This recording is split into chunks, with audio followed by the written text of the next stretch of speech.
అధ్యాయం 7వ వచనం. 4వ అధ్యాయం 7వ వచనం.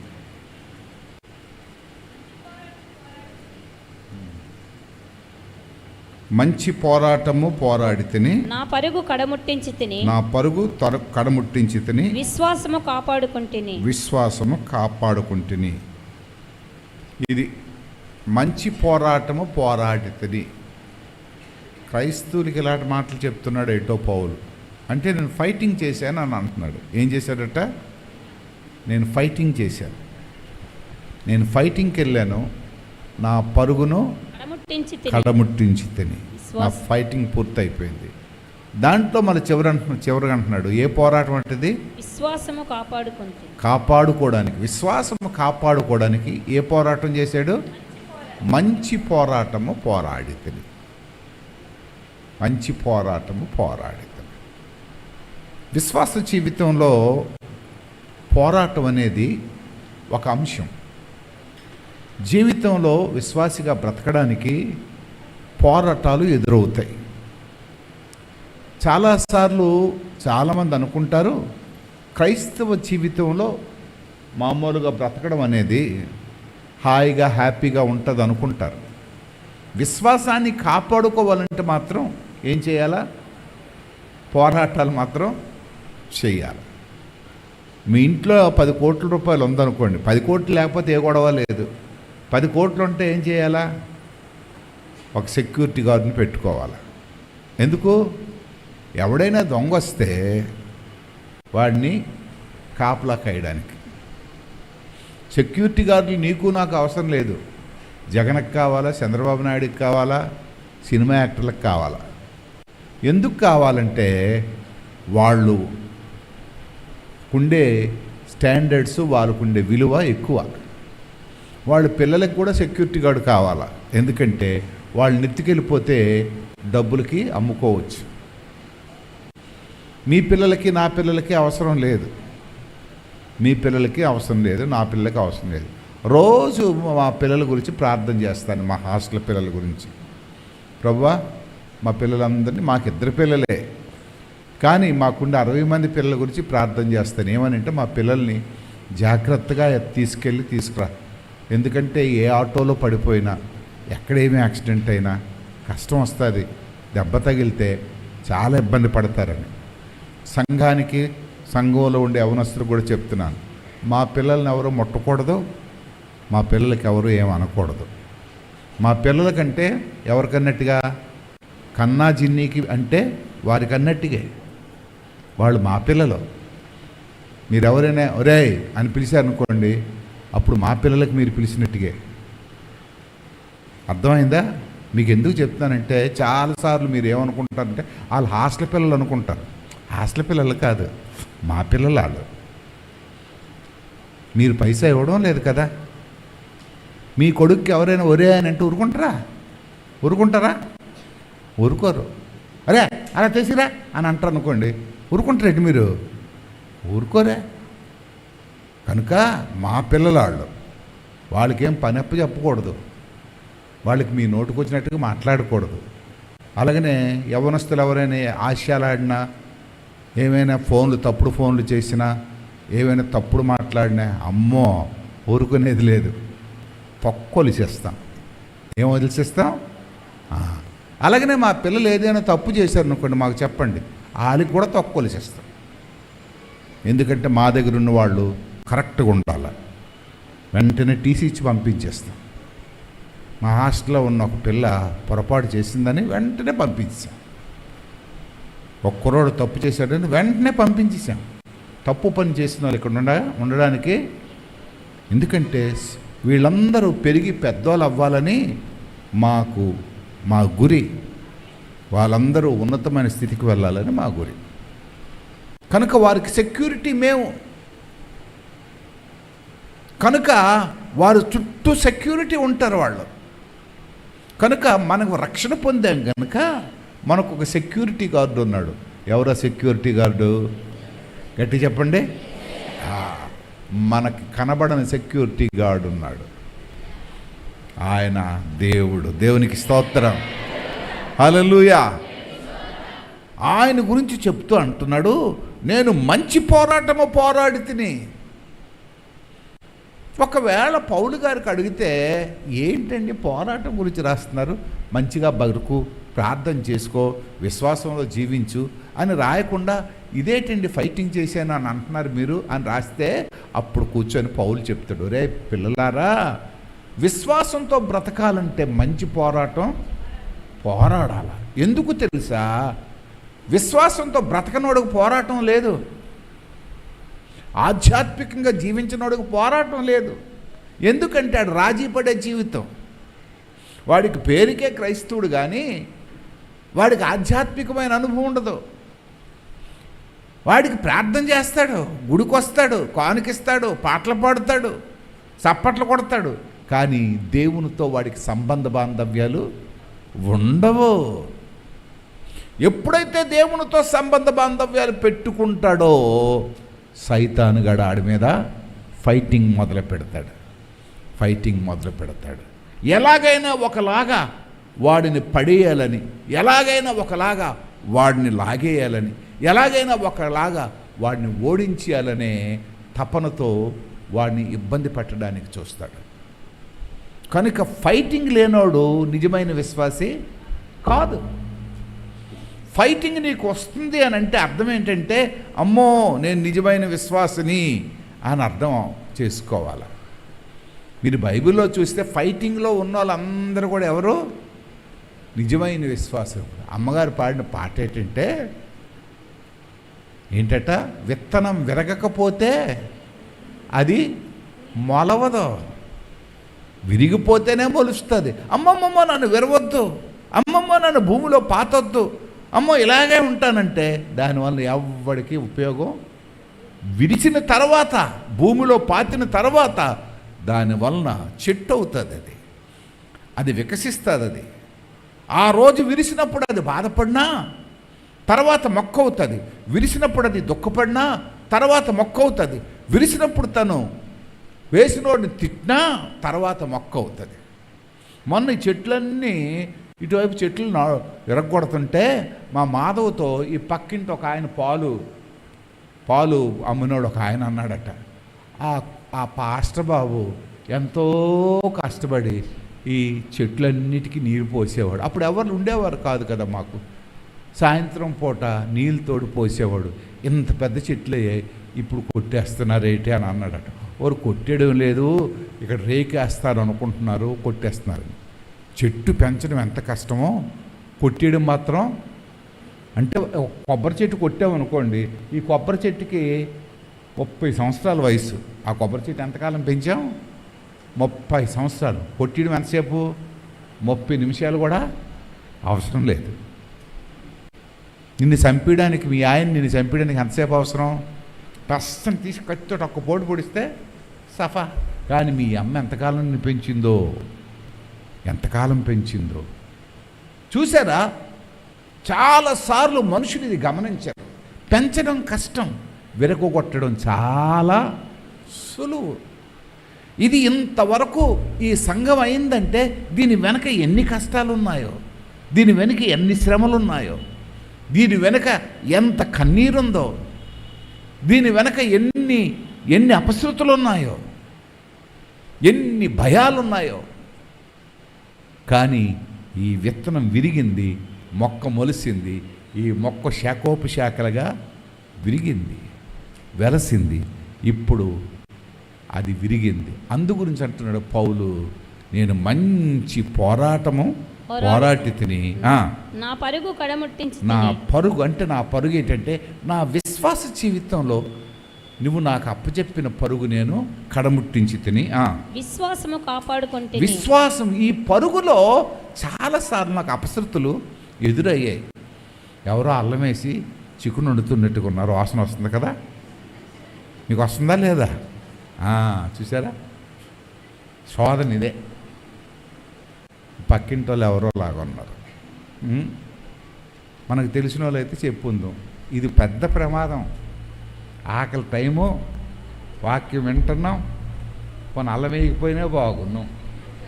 అల్లం వేస్తుంది, ఏగుతున్నట్టుగా ఉంది అల్లం, ఇప్పుడు వాసన వస్తుంది. కొంచెం ముందు త్వరగా కాల్చేది. కనుక ఈ పరుగు కడమించేస్తాను. కనుక ఇప్పుడు నేను చాలా హాయిగా హ్యాపీగా ఉన్నాను. నీవు నాకు అప్పచెప్పిన పనిని నేను చాలా మంచిగా చేశాను అని చెప్తున్నాడు. ఈ మంచి పనికి అక్కడక్కడ అడ్డులు తగులుతున్నాయి. హెబ్రీయులకు రాసిన పత్రిక 3వ అధ్యాయం హెబ్రీయులకు రాసిన పత్రిక 3వ అధ్యాయము 12వ వచనం చదువుదాం. సహోదరులారా, జీవము గల దేవుని విడిచిపోవునట్టి విశ్వాసము లేని దుష్ట హృదయము, అదేంటిది?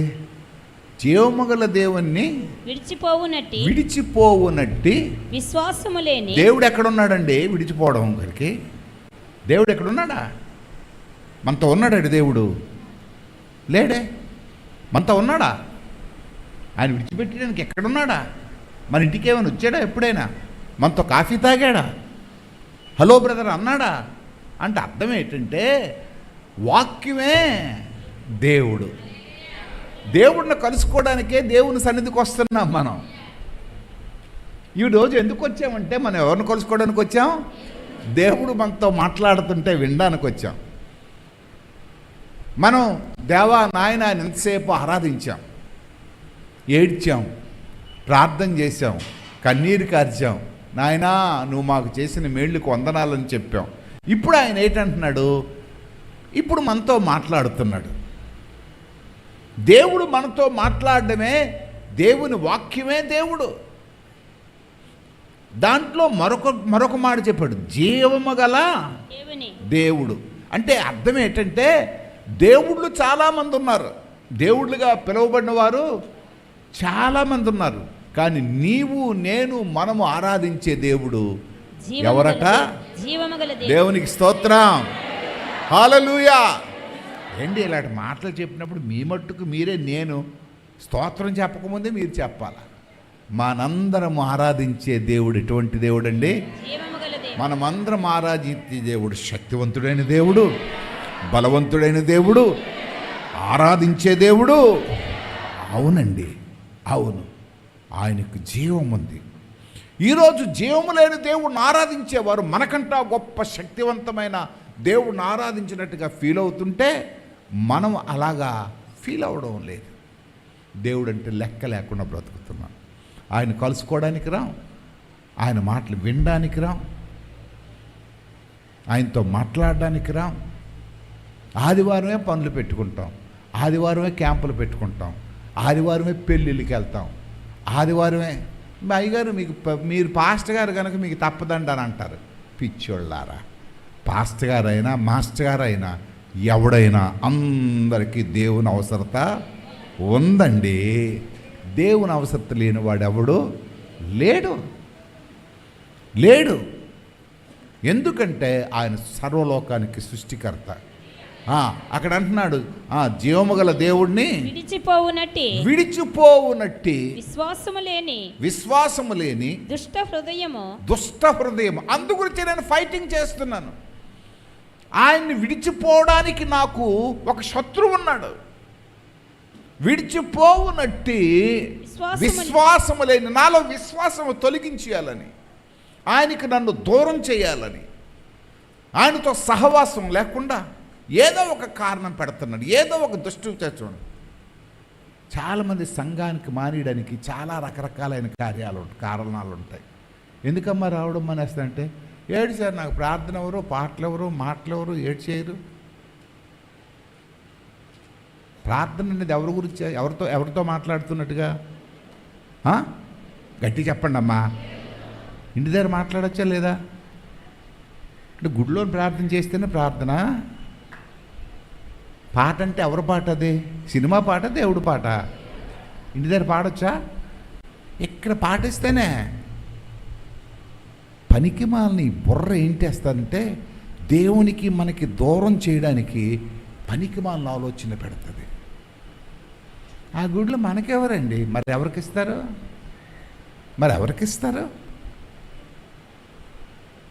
చాలాసార్లు మనని దేవుడిని దూరం చేయడానికి ఏంటి రాశాడు? దుష్ట హృదయం అంటది. ఏం హృదయం? అటువంటి ఆలోచన నీలోకి వచ్చిందనుకో, అదేం హృదయం అంటది? దుష్ట హృదయము. విశ్వాసము లేని దుష్ట హృదయము మీలో ఎవని యందైనను ఒకవేళ ఉండునేమో అని జాగ్రత్తగా చూసుకోండి. ఒక కత్తి పట్టుకొని జాగ్రత్తగా దాంతో ఫైట్ చేయి. అది ఎక్కడైనా దొరికితే ఒక్క నరుకు. నా దేవుడిని నన్ను దూరం చేస్తావా? గుడికి వెళ్ళకుండా చేస్తావా? ప్రార్థన చేయకుండా చేస్తావా? సహవాసం లేకుండా చేస్తావా? దైవజనుడి దగ్గరికి వెళ్ళకుండా చేస్తావా? ప్రార్థన లేకుండా చేస్తావా? ఒక్క నరుకు నరికే. ఈరోజు చాలామంది అక్కడే ఊడిపోతున్నాం. కానీ తిమోతి అంటున్నాడు, మంచి పోరాటం పోరాడుతుంది. నాకు ఒక మంచి కత్తి దొరికింది. ఆ కత్తితో ఇలాంటి దుష్ట హృదయాన్ని నరికేస్తున్నాను, చంపేసి నేను మంచి పోరాటము పోరాడుతుని నా పరుగు కడముట్టించి తిని నా దేవుని దగ్గరికి వెళ్ళడానికి ముందుకి వెళ్ళకుండా ఆపుతుంటే కత్తితో ఇటు నరికి వెళుతున్నాను. కనుక నేను ఎదుగుతున్నాను. నా విత్తనం ఎదగకుండా, నా చెట్టు ఫలించకుండా, నా బ్రతుకు ఎండిపోవడానికి, నా జీవితం పండకుండా ఉండడానికి ఆపేయడానికి ప్రయత్నం చేసింది. ఈరోజు చాలామంది ఎదిగిపోకుండా ఉండడానికి కారణం, ఆశీర్వదింపబడకుండా ఉండడానికి కారణం, నిన్న క్యాంపుకు రాకుండా ఉండిపోవడానికి కారణం ఏంటంటే ఇదే కారణం. అడ్డు. ఎక్కడ నువ్వు దీవించబడిపోతావో, ఎక్కడ నువ్వు ఆశీర్వించబడతావో, ఎక్కడ నువ్వు ఫలించేస్తావో అని ఏం చేస్తుందంటే ఈ దుష్ట పనికిమాలిన తత్వం నీ హృదయానికి వచ్చి నీ హృదయంలో బోధిస్తుంది. నీ హృదయానికి కలుషితం. అందు గురించి మార్కు రాసిన సువార్తలు అంటాడు, యేసు ప్రభువు మాట్లాడుతూ 6వ అధ్యాయము 5వ వచనం, 6వ అధ్యాయము 5వ వచనం, అందువలన కొద్ది మంది రోగుల మీద చేతులుంచి వారిని స్వస్థపరచుట తప్ప మరి ఏ అద్భుతమును ఆయన అక్కడ చేయజాలకపోయాను. ఎందుకట? ఆయన వారి అవిశ్వాసమునకు ఆశ్చర్యపడెను. అంటే వెళ్ళాడు దీవించాలనే, స్వస్థపరచాలనే, మేలు చేయాలనే, అద్భుతాలు చేయాలనే, ఆశీర్వదించాలనే మంచి హృదయంతో వెళ్ళాడండి. వారిని దీవించాలనే వెళ్ళాడు, వారి కొరతలు తీర్చాడనే వెళ్ళాడు. కానీ అక్కడికి వెళ్ళినప్పటికీ అక్కడ దుష్ట హృదయం కలిగిన వారు ఉన్నారు. కొద్దిమంది రోగులు తప్ప అక్కడ ఎక్కువ మంది ఏంటట? వారు విశ్వాసము, వారు అవిశ్వాసము. పేరుకు విశ్వాసలే, కానీ వాళ్ళ జీవితంలో ఏముందట? అవిశ్వాసం.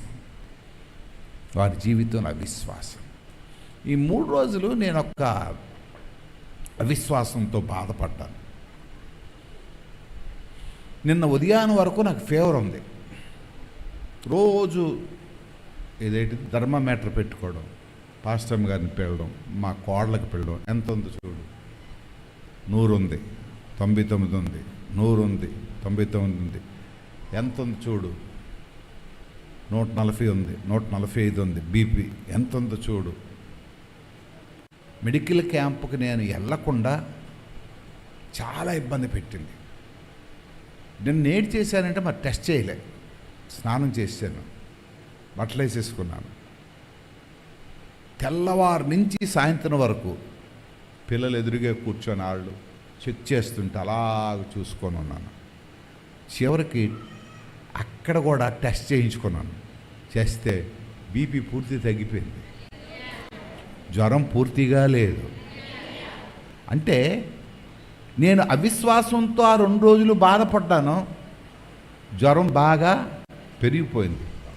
వస్తారా, మధ్యలో వచ్చేస్తారా అని ప్రశ్నలు వస్తున్నాయి. వస్తాను ఏంటి, పడుకోవచ్చు కదా. నా మీద కనికరంతో నా తమ్ముడు అలా అందరూ లోనికి వెళ్ళి పడుకుంటారా? అయ్యారు మా ఇంట్లో మంచం ఉంది, మా పాస్టర్లు గట్ట వచ్చారు. లేదు, ఇక్కడే కూర్చుంటాను. నాలో విశ్వాసం పెరిగింది, అవిశ్వాసం దూరమైంది. ఇప్పుడు నా రోగం ఏమైంది అంటే, ఇక్కడ ఏంటంటే విశ్వాసం వల్ల వచ్చే ఆశీర్వాదం అవిశ్వాసం వల్ల వచ్చే అనారోగ్యం. ఇక్కడ యేసుప్రభువే చెప్తున్నాడు, వారిలో కొంతమందినే నేను బాగు చేశాను, వారిలో కొంతమందినే నేను బాగు చేశాను. కొంతమందిని నేనేం చేశానంటే బాగు చేయడానికి వెళ్ళాను, కానీ బాగు చేయలేకపోయాను. ఎందుకంటే వారి దగ్గరికి వెళ్ళినప్పటికీ వారికి ఏమి లేదు, వారి అవిశ్వాసము వలన. నాకైతే శక్తి ఉంది, నాకైతే బలం ఉంది, నేనైతే దేవుని కుమారుడినే, కానీ ఎదుటి మనిషిలో ఏం లేదు, విశ్వాసం లేదు, విశ్వాసం లేదు. నేను ఫైటింగ్ చేయడానికి వెళ్ళినోడు పనికి మాలినోడు, ఆడ సాధనం లేదు, ఆయుధం లేదు, ఆయుధం లేదు. ప్రియులారా, విశ్వాసం వల్ల జరిగే పరిస్థితి, ఫైటింగ్ వల్ల జరిగే పరిస్థితులు కొన్ని చెప్తాను. విశ్వాస జీవితంలో ఏం జరుగుతుంది అనంటే, విశ్వాస జీవితంలో నీకు జరిగేది ఏంటంటే సంఘానికి అటాచ్మెంట్ అవుతావు. సంఘానికి విశ్వాసకు సంబంధం ఏంటండి అని అంటావు. ఎందుకంటే సంఘంలో దేవుని వాక్యం వినబడుతుంది కనుక. ఒక విశ్వాసకి దేవునితో సంబంధం రావాలంటే ఎక్కడికి వస్తావు? ఏమండే మీరు ఇలా చెప్తున్నారు, టీవీ వేస్తే చాలేం రాజు, అప్పారావు, పాపారావు, డిఎస్విఎస్ కుమార్, ఈడు ఆడు బోల్డ్, అది దేవుని వాక్యం కదండి అని అంటారు. బోల్డ్ ప్రసంగాలు వస్తున్నాయండి. పిచ్చోళ్ళారా, డాక్టర్ దేనికి ఒక స్పెషలిస్ట్ ఉంటాడు. నిన్న అక్కడ పెట్టారు, జనరల్ డాక్టర్ ఈయన, హార్ట్ స్పెషలిస్ట్ ఈయన, చిల్డ్రన్ డాక్టర్ ఈయన, ఈ డాక్టర్ ఈయన, ఆడోళ్ళ డాక్టర్ ఈయన, ఇవన్నీ. నేను వెళ్ళి ఏమంటే నేను కడుపుతో ఉన్నాను నాకు చూడండి అంటే, ఆడోళ్ళ డాక్టర్ చూస్తాడేటి, పిచ్చోడ్లా నీకేటి కడుపేరా అని అంటాడా లేదా? ప్రియులారా, మీకేది అవసరం మీ పాస్టర్ గారు చెప్పగలరు, కానీ మరొక పాస్టర్ చెప్పలేడండి. నేను వ్యతిరేకం చెప్తున్నాను అనుకోవద్దు మీరు. మీకేది అవసరమో మీ యొక్క పరిస్థితులు, మీ యొక్క ఎన్విరాన్మెంట్, మీ యొక్క అంటే ఏంటంటారు దానికి, మీ యొక్క స్థితిగతులు, మీ యొక్క స్థల ప్రభావము, మీకుండే ఎన్విరాన్మెంట్, వీటిని మీ పాస్ గారికి తెలుసు. సంఘంలో ఉండే విశ్వాసుల గురించి సొంత కాపరికి తెలిసినట్టుగా బయట కాపరికి తెలియదు. బహుశా మీ కాపర కంటే బ్రహ్మాండమైన ప్రసంగం చేయొచ్చు. It is a general topic, it is a general topic. కనుక ప్రతి విశ్వాసికి ఒక సంఘం ఉండాలి. సంఘంతో సంబంధం లేనివాడు గోధుమ చెట్టులో గురుగు లాంటివాడు, గోధుమ చెట్టులో గురుగు లాంటివాడు. కాపరి నిద్రించుచుండగా గోధుమలతో ఏం పుట్టాయట, గురుగులు పుట్టాయట, గురుగులు పుట్టాయట. ప్రతి కాపరికి ఒక సంఘం ఉండాలా, ప్రతి విశ్వాసికి ఒక కాపరు ఉండాలి. అర్థమవుతుందా మీకు? 10 మంది కాపర్లకి మీరు కానుకలు ఇవ్వచ్చు, 10 మంది కాపర్లతో మీకు సంబంధం ఉండొచ్చు, 10 మంది కాపర్లతో మీకు అనుబంధం ఉండొచ్చు, కానీ మీకంటూ మీ ఆధ్యాత్మిక జీవితంకి ఒక నాయకుడు ఉండాలండి. నాయకుడు ఉండాలి. ఏంటి, ఊర్లో ఉన్న ప్రతి మగవాడు, ఊర్లో ఉన్న ప్రతి ఆడదాయి మనకు భార్య అవ్వదు, భర్త అవ్వడు, కానీ వాళ్ళతో మాట్లాడుతుంటాం, వాళ్ళతో సంబంధ బాంధవ్యాలు ఉంటాయి. బ్రదర్ బాగున్నారా, సిస్టర్ బాగున్నారు అనుకుంటాం, కానీ వాళ్ళందరూ మనకి సొంతం కారే, వారు మనకు సొంతం కారు. మనకంటూ ఒక భర్త ఉంటాడు, మనకంటూ ఒక భార్య ఉంటుంది, అలాగనే మనకంటూ ఒక సంఘం ఉంటుంది, మనకంటూ ఒక కాపరి ఉండాలి. నీ కాపరి గుడ్డోడు అవ్వచ్చు, నీ కాపరి సొట్టోడు అవ్వచ్చు, నీ కాపరి చదువులేని వాడు అవ్వచ్చు, కానీ నువ్వే సంఘానికి చెందినవాడవో, ఎక్కడ మారు మనసు పొందావో, ఎక్కడ బాప్తిసం పొందావో ఖచ్చితంగా నీకు తెలిసి ఉండాలి. వాక్యం చెప్పుతున్నది ఇది, వాక్యం చెప్పుతున్నది. కనుక ఫైటింగ్లో మొట్టమొదటిది ఏంటంటే విశ్వాసితో సంబంధం పెరుగుతుంది. రెండోది చూస్తే ఫైటింగ్లో రెండోది ఏంటంటే జయమో అపజయమో నీకు తెలుస్తుంది. ఫైటింగ్ లేకపోతే జీవితంలో నువ్వు జయ జీవితం జీవిస్తున్నావో అపజయాలు పాలవుతున్నావో నీకు తెలియదు. ఫైటింగ్ లేకపోతే నీకుండే శక్తి ఏంటో, నీకుండే వాటం ఏంటో నీకు తెలీదు. నేను పెద్ద బలవంతుడినండి, నాకెంత బలం ఉంది తెలుసో అని కేకలేయడం వల్ల రాదు బలం. నాకు ఆత్మ కృంభరించేస్తుందండి, నేను రోజుకు 10 గంటలు ఇవన్నీ మాటలువి. కానీ శోధన వచ్చినప్పుడు నిలబడిన వాడే శక్తివంతుడు. మోషే ఐగుప్తులో ఉన్నంతకాలము తన శక్తి సామర్థ్యాలు తెలియలేదు. ఐగుప్తు నుంచి బయటకు వచ్చాడు, అప్పుడు తెలియలేదు. అప్పుడు ఎప్పుడైతే దేవుడు తన పెద్దవాడైనప్పుడు గొర్రెల మేతకి వెళ్ళిపోయాడో, ఆ పొదల్లో నుంచి దేవుని అగ్నితో మాట్లాడాడో, అప్పుడు తెలిసింది, అయ్యా నేను నత్తోడునయ్యా, నేను పనికిరానంటే, మోషే నీ శక్తి నీకు తెలియదయ్యా, నీ శక్తి నీకు తెలీదు. నువ్వు రాజులను సహితము బెదిరిస్తావు, జడిపిస్తావు. రా రా, నిన్ను పిలిచేవాడు సామాన్యుడు కాదయ్యా, నిన్ను పిలిచేవాడు సామాన్యుడు కాదు. అమ్మా మీ అందరికీ చెప్తున్నాను, మనని పిలిచిన దేవుడు సామాన్యుడు కాదు. మన పిలిచిన దేవుడు సామాన్యుడు కాదు, ఆయన శక్తివంతుడు. నీ స్థితిగతులు నువ్వు చూడొద్దు, కానీ నీ ఉండే స్థితిలో ఆయన స్థితిగతులు చూడు. నీ పేదరికం నువ్వు చూడొద్దు, నీ పేదరికంలో ఆయనకుండే ధన సమృద్ధిని చూడు. నీ యొక్క బలహీనత చూడొద్దు, నీ యొక్క బలహీనతలో ఆయన బలాన్ని చూడు, ఆయన యొక్క బలాన్ని చూడు. మోషే చాలా 7 రకాలైన అడ్డులు పెట్టాడు, కానీ ఎప్పుడైతే దేవుని చేతిలోకి దొరికాడో తన స్థితిని చూశాడు. కర్ర పట్టుకొని ముడితే సముద్రమే పాయలైపోయింది. దేవునికి స్తోత్రం. కర్ర ఎట్టి సముద్రాన్ని పాయలు చేయడం ఏంటండి? కర్ర ఎట్టి సముద్రం పాయలు చేయడం ఏంటి? అక్కడి నుంచి ప్రారంభించాడు తన జీవిత ప్రయాణం. మోషే, కానానుకు నేను తీసుకువెళ్తాను, పద ప్రయాణం. ప్రియులారా, మనం వెళ్ళబోయే ప్రయాణం సామాన్యమైనది కాదండి. మనము చూడబోయే లోకం సామాన్యమైనది కాదు. మనము చేరుకోబోయేది సామాన్యమైన ప్రదేశం కాదు. అక్కడ ఉండబోయే మనుషులు సామాన్యులు కాదు. ఎక్కడుండే ప్రదేశానికి ఆ ప్రదేశానికి ఉన్నతమైన తేడాలు ఉన్నాయి. సిద్ధపడిపోవాలా. ఇప్పటి నుంచే నీ స్టైల్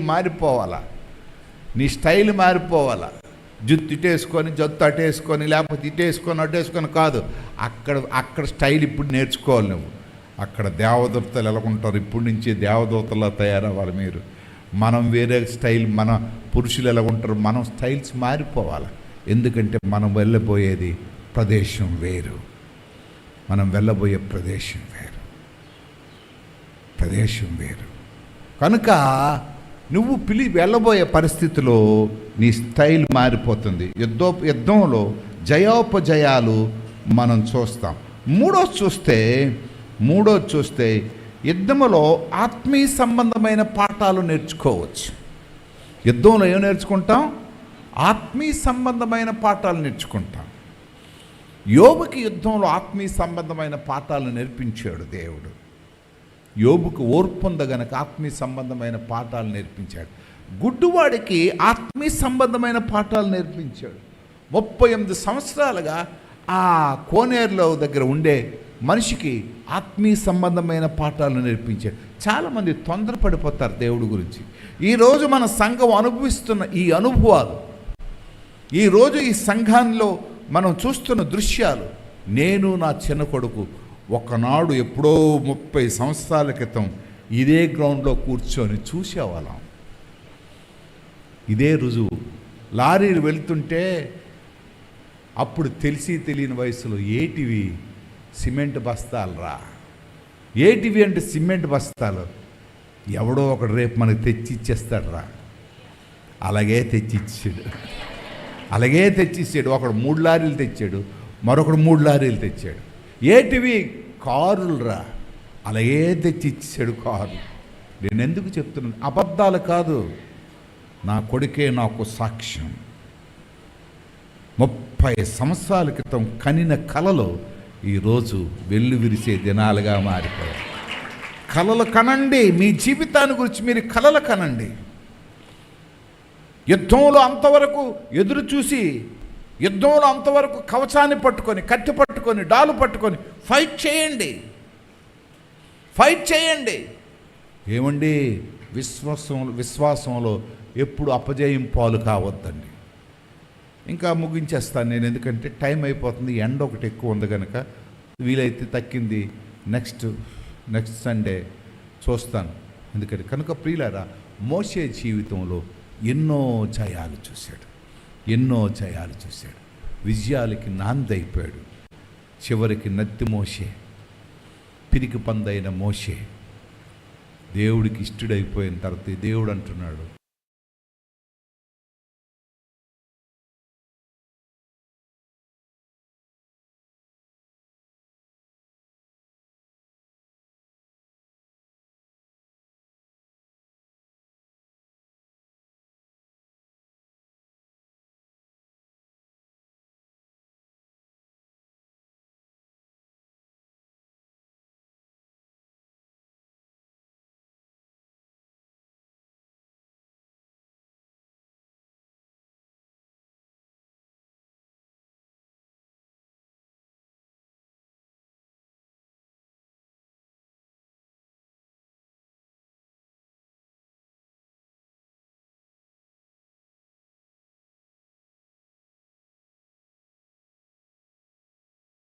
వెళ్ళిపోతాం.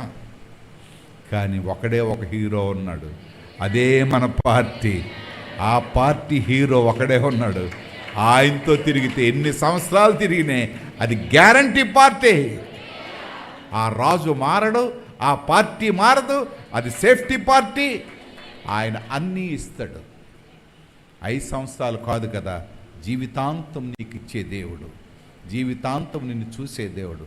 కనుక ఈ ఉదయకాల సమయంలో మంచి పోరాటము పోరాడి తిని నా పరుగు కడముట్టించి తిని విశ్వాసము నేను కాపాడుకుంటుని. నీ విశ్వాసాన్ని నువ్వు కాపాడుకో, ప్రభు ఇచ్చే ఆశీర్వాదాలను అందుకో. అందరం కళ్ళు మూసుకుందాం, ప్రార్థన చేసుకుందాం. ప్రభువా, ఇదిగో ఈ ఉదయకాల సమయంలో నా విశ్వాసాన్ని నేను కాపాడుకోవడానికి కావాల్సిన శక్తి సామర్థ్యాలు దయచే. నా విశ్వాసాన్ని నేను కాపాడుకోవడానికి ఆయన పరిస్థితులను బట్టి ఇటు అటు చెదిరిపోకుండా, పరిస్థితులు బట్టి ఇటు అటు నేను కృంగిపోకుండా నన్ను బలపరచునాయన, నన్ను స్థిరపరచునాయన అని దేవుని సందులో ప్రార్థన చేసుకో. దేవుడు నిన్ను ఆశీర్వదిస్తాడు, దేవుడు నిన్ను బలపరుస్తాడు, దేవుడు నిన్ను భద్రపరుస్తాడు. తండ్రి నీకు వందనాలు, దేవానికి వందనాలు, రక్షకానికి వందనాలు, పరిశుద్ధడానికి స్తోత్రాలు. నీకే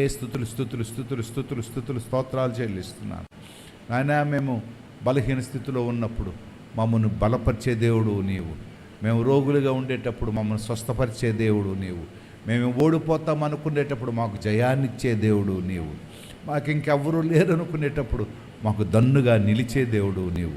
నీకే వందనాలు చెల్లిస్తున్నాను. మమ్మల్ని, మా కుటుంబాలను, మమ్మల్ని, మా పిల్లలను, మమ్మల్ని, మా జీవితాలను విజయ సాంకేతికంగా ఉంచండి. ఇదిగో ప్రభు, నా విశ్వాసం నేను కాపాడుకుంటూ మంచి పరుగు పరిగెట్టేవారిగా నన్ను స్థిరపరిచి, బలపరిచి, భద్రపరచమని క్రీస్తు పేరట వేడుకొని చున్నాము తండ్రి. ఆమేన్. ఓకే.